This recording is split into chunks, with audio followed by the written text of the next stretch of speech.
કાકડિયા સાહેબ સાથે અમારે તો પર્ટિક્યુલર કોઈ એવો નાતો નથી. એ ક્યારેક અમારા શોરૂમમાં ખરીદી કરવા આવતા હોય છે. હવે નીચેથી કાઉન્ટરમાંથી કાંઈ ને કંઈ શોપિંગ કરીને જતા હોય અને જે બિલની ફોર્માલિટી મુજબ એને રાબેતા મુજબ બિલ બનાવી દેતા હોય. કયા નામથી કોણે કઈ ખરીદી કરી છે એ અમે ઓળખતા ન હોય.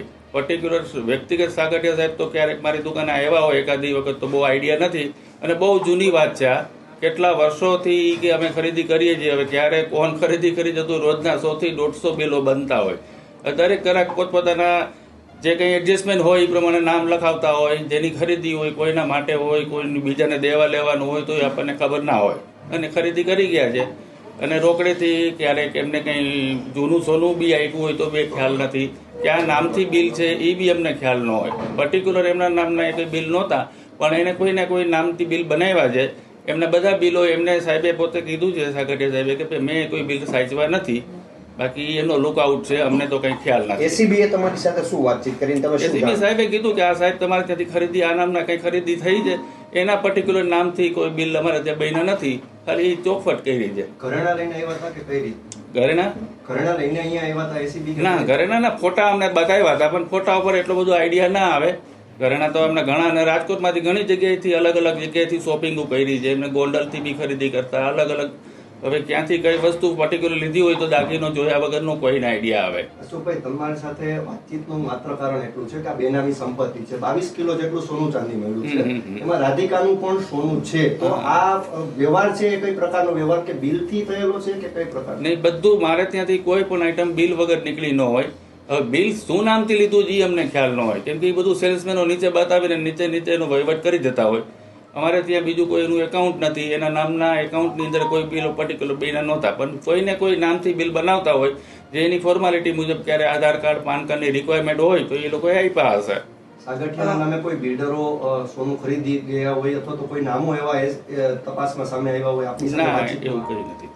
એમને આવા કોઈ બિલ્ડર આપના જાણીતા હોય આ સોનાનો દાગીનો આવડો મોટો બન્યો હોય તો આપના ધ્યાને તો હોય જ ને, કારણ કે અશોકભાઈ આવડો સોનાનો દાગીનો જ્યારે બનતો હોય ત્યારે આપના નજરમાં સૌથી પહેલા આવતું હોય છે કે આ કોણ બનાવે છે, કોણ ખરીદનાર છે, તો ઈ તો સામે આવ્યું હશે. મારે ત્યાંથી એવી કોઈ મોટી જ્વેલરી પણ એને કદાચ લીધી હોય તો ખ્યાલ નથી મને. આ તો બહુ જૂની વાત છે. એ તો કે હું 10-12 વર્ષથી લેતો આવું છું સોનું.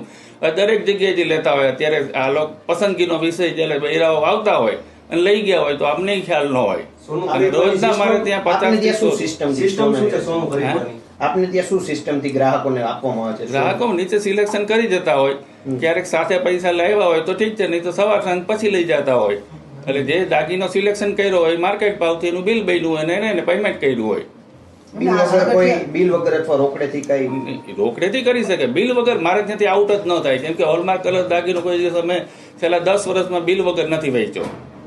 અને આ બિલમાં કોઈ બિલ્ડરો એવા આવ્યા હોય આપના ધ્યાને કે બિલ્ડરો કોઈ ગીત ટાઈપ એવું કોઈ નજરમાં? બિલ આ કોઈ બિલ બનાવ્યું હોય બિલ્ડરના નામે હોય એવું?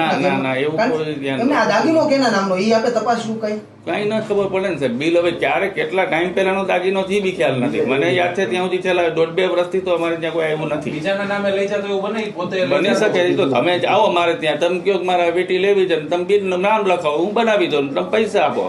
પછી મારે કોનું નામ છે તેનાથી મારે મતલબ જ નથી. પાન કાર્ડની જરૂરિયાત કેટલા રૂપિયામાં? 2 લાખ ઉપર અત્યારે છે. પહેલા 5 લાખ હતું, એ હવે 2 લાખ થઈ ગયું. 2018 સુધી 5 લાખનો નિયમ હતો, હવે 2 લાખ. અશોકભાઈ, તમે કીધું 10-12 વર્ષથી આ ખરીદે છે સોનું, આ કોણ ખરીદે? એમને એવું સ્ટેટમેન્ટ આપ્યું છે, પણ આ બધો દાગીનો બહુ જૂનો છે. એમને જે ફોટોગ્રાફ ઉપરથી જોયું તો દાગીનો બધો બહુ જૂનો હોય એવી રીતનું દેખાતું હતું ફોટામાં. બીજા ક્યાં એવા રાજકોટના બિલ્ડર જે સોની વેપારીઓ છે ત્યાંથી સોનું આપની સાથે ખરીદ્યું એવું કોઈ? ના, એવું કોઈ પર્ટિક્યુલર આ લોકો મને આપો આના માટેનું સોનું, એવી કોઈ વસ્તુ મારે ત્યાં બની નથી. એમને આપને સાથે કોઈને બોલાવ્યો હોય ત્યાં એસીબી એવા કોઈ? ના, કોઈ નહીં. ઓકે.